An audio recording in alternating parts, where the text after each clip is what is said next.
thank you for coming and paying your respects to Steve Jobs. If y'all don't mind, I'm going to go ahead and airdrop you guys a photo of our dear departed Mr. Jobs.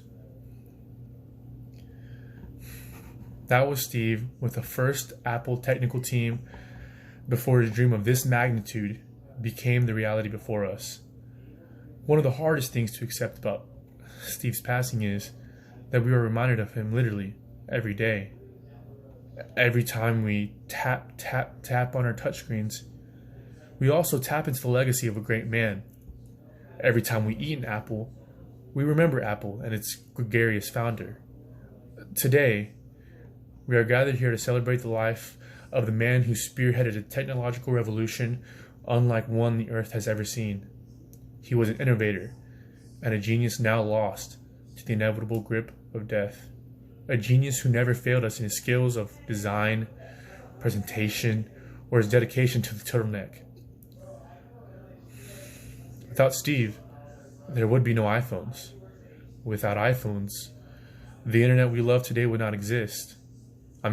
Without the internet, how would we be able to FaceTime our grandmothers during quarantine? Or scream into the void that is Twitter? Or bandage our mental health with social media and asinine gaming apps? The answer is we couldn't. And in so many ways, Mr. Jobs made life so much better, or at least so much more unbearably complex, that it has numbed us in this painful experiment of God that we call life. But that complexity and the connections we share are so valuable because they make life worth living. Those complexities and infinite possibilities are what entice us into that cold and dark night. They are what drew the caveman from his cave, the astronaut from planet Earth, and the tech developer from his garage.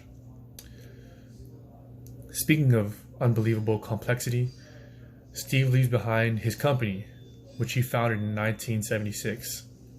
Then, he and his friend Steve Wozniak sold the Apple I computer out of a garage for $666. Steve always did have a sense of humor. Back then, the Apple I had a processor capable of doing calculations at a rate of 1 megahertz. Unbelievable that it was considered cutting edge at the time, especially in the consumer market. Today, the current iPhone processor operates at 2.66 gigahertz. Perhaps Steve Jobs did not invent everything that comes out of Apple, but he did create the inspirational work ethic, mindset, and the platform that will lead others to their creations. Since 1976, Apple has become the first trillion-dollar company and has become a pioneer in technology. However, those exponential gains in processing speed can do nothing to help us process the loss of this ingenious tycoon. Although Jobs was proud of the work he accomplished, he'll tell me in private that he was only but one general in the never-ending march to a brighter future. Many would consider Steve Jobs to be the blueprint to the trendy, eccentric billionaire archetype. I would say that he founded it, with his smooth presentational voice, nifty sense of style, attention to detail, and the way he could command an audience no matter its size. None compared to him.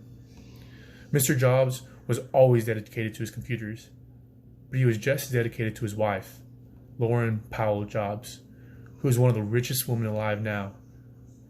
I recall a conversation I had with the two of them over dinner. I remarked on his sense of style that seemed unmaterialistic when considering the wealth he had already amassed. He said to me, "I may not be the original hipster, but I made the hipster original." After which Mrs. Jobs jumped in and quipped that it wasn't hard to make them original when they never were to begin with. The familiarity and the love between these two could have cured a cynic which Jobs consciously never was.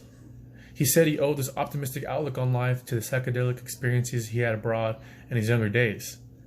I would love to recount some of those fantastical stories Stevie shared with me, but some experiences can only be understood by the soul who experienced the brunt of its knowledge.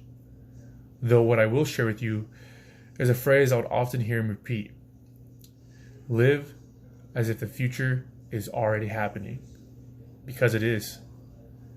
I know his effect on this world, and the spirit that he leaves with us will not dissipate into that void of death. We carry him with us in our hearts, into our future, and within our pockets. Thank you for coming and paying your respect.